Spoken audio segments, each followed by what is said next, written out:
I'm Sam Roberts of the New York Times, and welcome to the New York Times Close Up. This week, the historian Russell Shorto has a new book out, In Taking Manhattan. He explores the paradoxical beginnings of our diverse city and describes how our Dutch roots resonate in America's political and cultural landscape to this day. But first, 15 years ago, New York Times columnist Ross Douthat became the youngest regular op-ed writer in the history of the paper.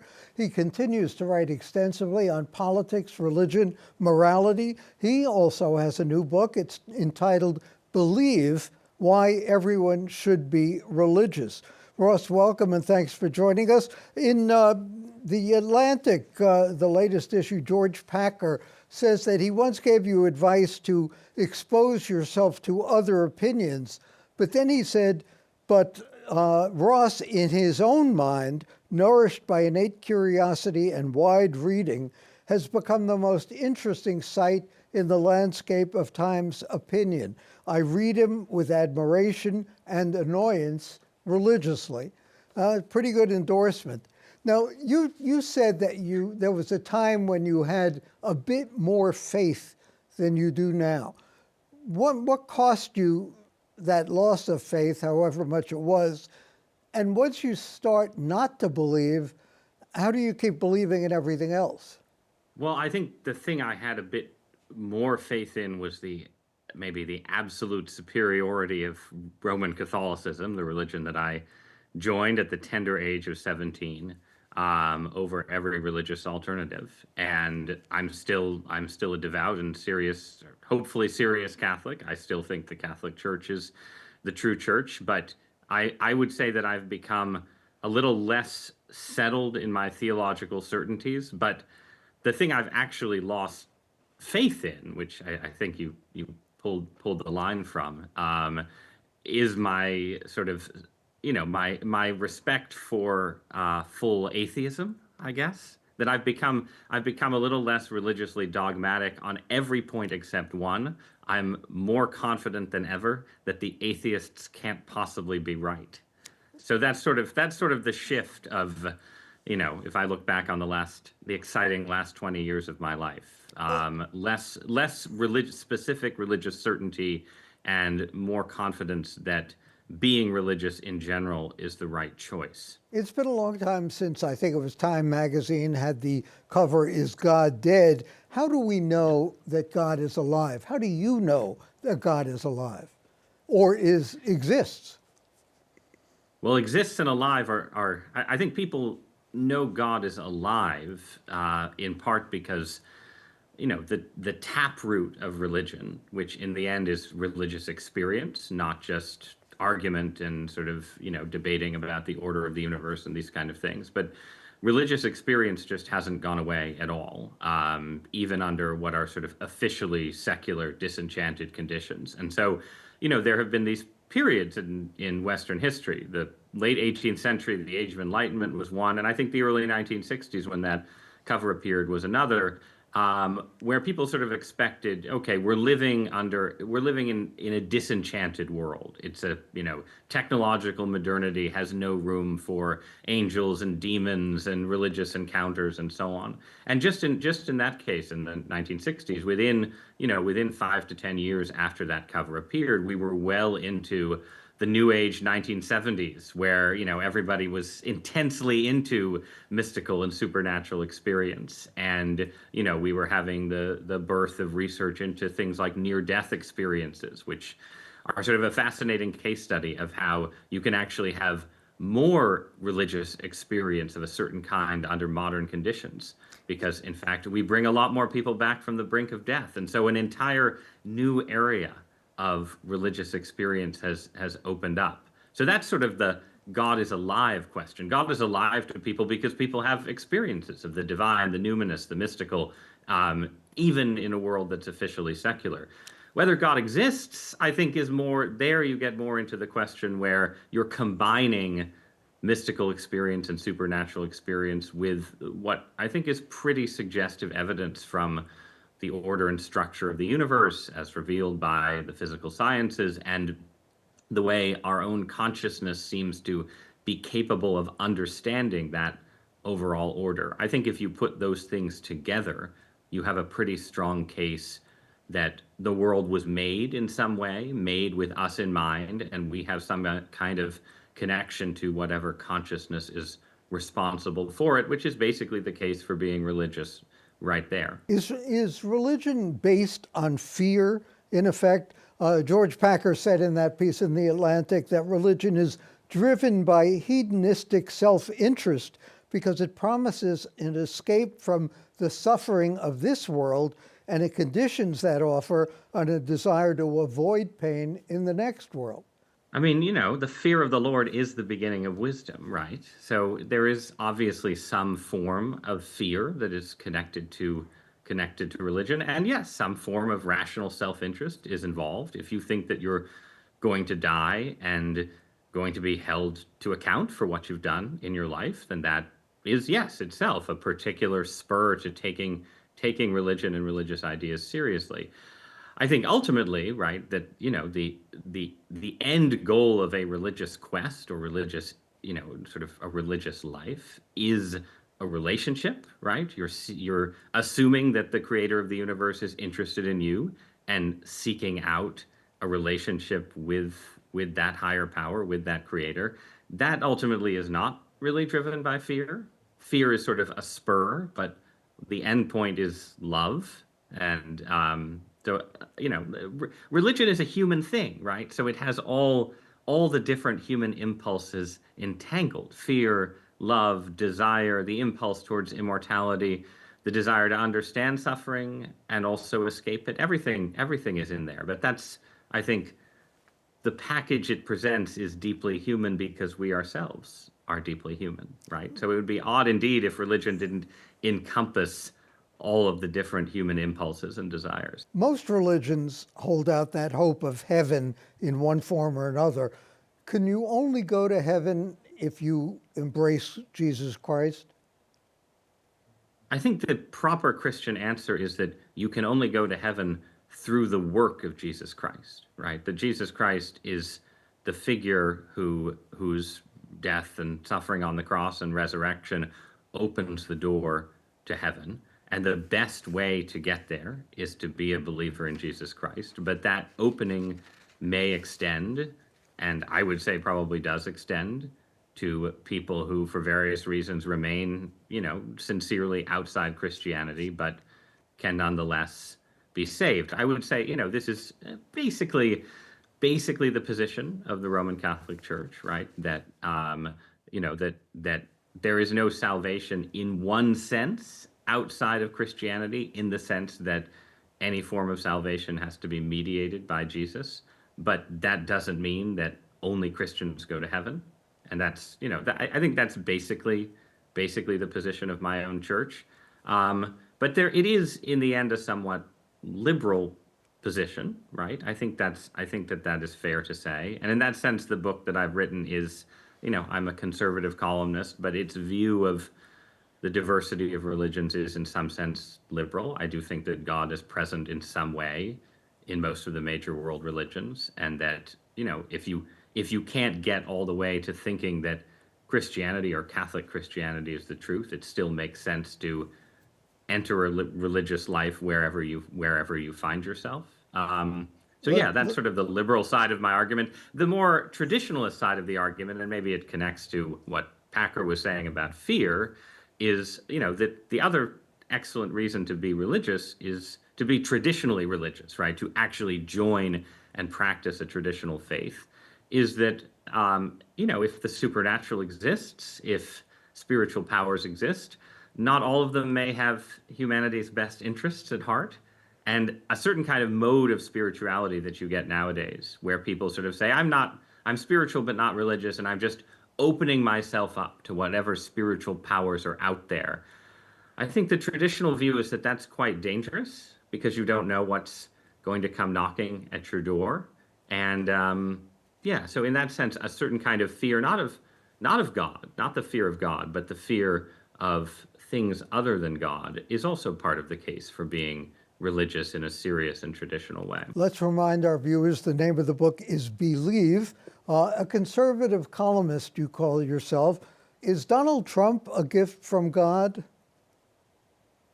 I would say that Donald Trump's presidency, Donald Trump's career, Donald Trump's persistence as a figure in American life suggests that he does have some important role to play in the divine plan. I think to be a serious religious believer, you have to be a providentialist in some way and to say, look, people have free will, but the arc of history is under God's providence in some sense. That doesn't mean that God wants you to vote for Donald Trump. It could be that Donald Trump's purpose in history is to chastise a corrupt American empire, right? It could be that, that he's playing a role like the Babylonians or Persians in the Old Testament. It doesn't, so I think that, the distinction I would make is to say that Donald Trump's career is under God's providence doesn't require you to support Trump. Maybe you should oppose him, but you do have to try and figure out, what is the meaning of Trump? Right? And this is true even if you're not religious, right? You don't have to believe in God or providence or anything to see that Trump is somehow connected to powerful historical forces. Did you vote for him? You have to understand, I don't think columnists should issue endorsements, Sam. So okay. That's my official position. Official position. We've heard a lot about things that Donald Trump has done wrong. What do you think he's done right? As president so Yes, far, as president. I think Trump's border policies have been obviously effective. Whether they will be enduringly effective, we'll see. But I think he's demonstrated that you can actually collapse the rate of migration across the southern border very quickly just by presenting yourself as extremely tough on immigration. I think some of the administration's actual deregulatory efforts, not Elon Musk's Doge, but the attempt to sort of dig into all of the planning rules and regulations that sort of strangle the American economy, could bear some serious fruit. So those would be two examples. I think in other ways his administration has been a predictable mess so far. I'd say I don't think the Muskian experiment is yielding impressive results yet. And I think generally there's just the problem Trump has, right, is that he's a destabilizing figure. Inherently, that's sort of his nature. But a big part of his coalition actually voted for him because they found the Biden years more unstable, more war, more inflation than the pre-COVID Trump presidency. So they wanted 2019 back. And I don't think that's what Trump's, trade wars and, we're going to cut half the Social Security Administration. I don't think those kind of things are what part of his coalition wanted. And that's going to be a political problem for him. A quick last question. Do you think he's serious about all of those things, or is he following sort of the Nixon madman theory, putting these ideas out there and then seeing what he can get? Well, the challenge is with the Nixon madman theory is that you have to be somewhat serious for it to work, right?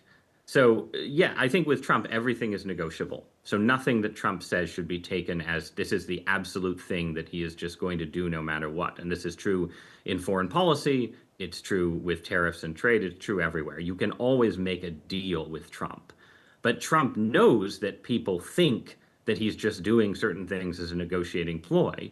And so that creates an incentive for him to sort of go through with them. You see this with tariffs, right? I think he had the sense that people felt like he was just threatening tariffs and he would always retract them, the next day. And so now he feels like he has to push further and extract more concessions for them to work. And that is the danger of the sort of, the madman theory, right? Is that it's not enough to threaten. At some point, you have to convince people that you'll go through with it. And sometimes you don't actually want to go through with it and you regret it when you have done so. Ross Douthat, columnist of the New York Times and author of Believe, Why Everyone Should Be Religious. Coming up next, the impact of New Amsterdam on New York City and America.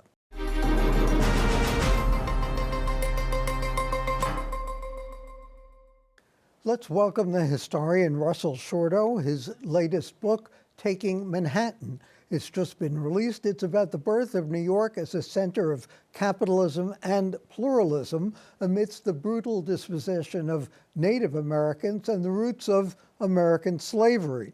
Russell, also the author of The Island at the Center of the World, and he serves as a senior scholar at the New Netherland Institute. The New York Times Book Review said that Russell Shorto tells the story beautifully, makes a compelling case for its enduring importance. Russell, the city flag says 1625. This would make it the 400th anniversary of New York. Should we be celebrating 1625 when the Dutch came and established the city, or 1664 when the British took over, which is kind of the thrust of this book? Well, I think this year we can celebrate 1625, and in 2064 we can celebrate that 400th anniversary. And what should we be celebrating? Well, celebrate is an You interesting... had a piece in the Times Yeah. about that we ought to celebrate, but what and how? Yeah, the question, what verb is appropriate is the question. Celebrate, commemorate, because there's much not to celebrate. There, as you said, there was the beginning of the dispossession of Native people and the roots of slavery. So I think whatever the verb is, it should encompass all of that. So something like commemorate, and there is much to celebrate as well. So you have to, I'm somebody who believes that you want to look at history and take all of it in, and then try to sift through it and find your values, find the failures, and acknowledge them.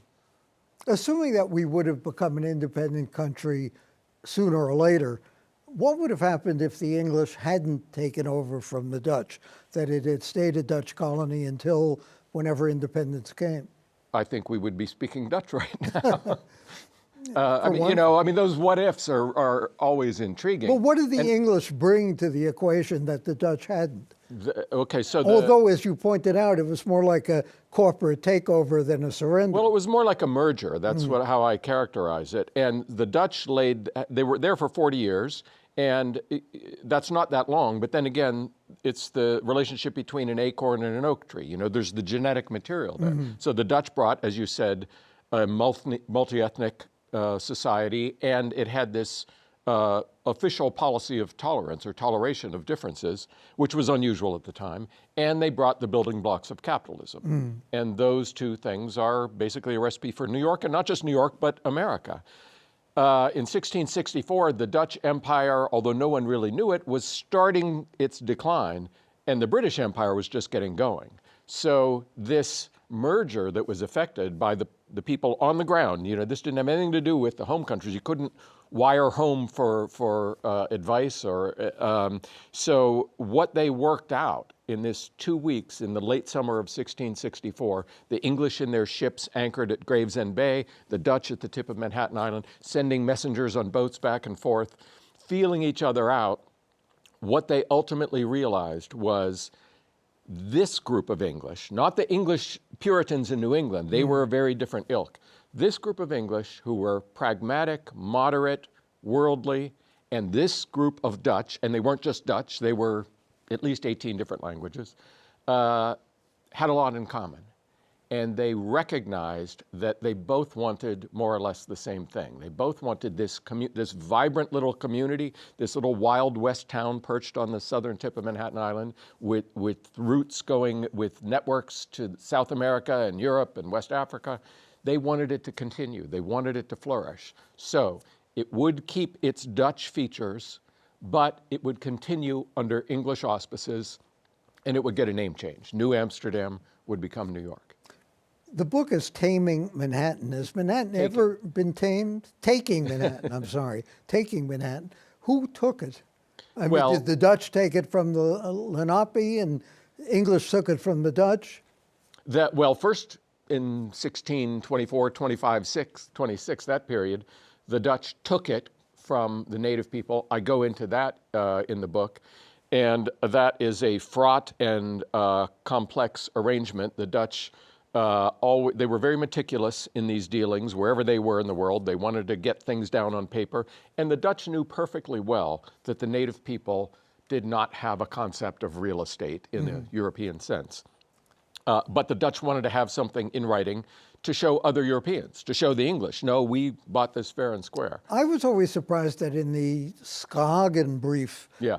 Which was Skagen telling the Dutch West India Company that what had happened in New Amsterdam in 25, that the fact that they had purchased the island was sort of way down on the list. Like, Yeah. by the way, Yeah, that was just mainly this was a Dutch government official after the first ship comes back following this purchase, and he is basically assuring the leaders that our colony is doing well, the people are doing well, the women have given birth, they've got crops planted, and oh, by the way, they purchased the island of Manhattan for the value of 60 guilders. So, we can talk forever about that, but basically it wasn't a purchase price. It was from the native perspective, entering an alliance and we'll allow you to live here. And if one of us is attacked, the other will help out.